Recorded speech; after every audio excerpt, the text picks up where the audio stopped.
Night ஒரு 11:30 மணிக்கெலாம் வந்து விகாஸ் தம்பி கோவில்லேருந்து வந்துட்டாருங்க.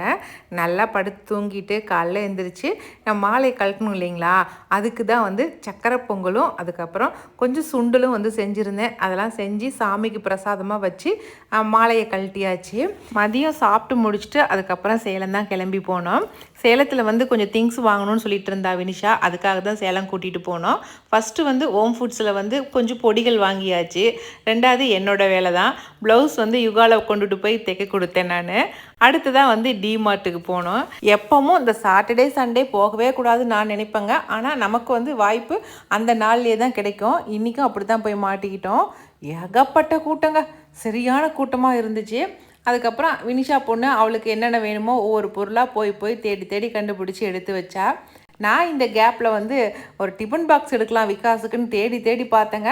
ஆனால் எனக்கு செட்டே ஆகலை. கடைசியாக வந்து ஒரே ஒரு டிஃபன் பாக்ஸ் எடுத்தேன்.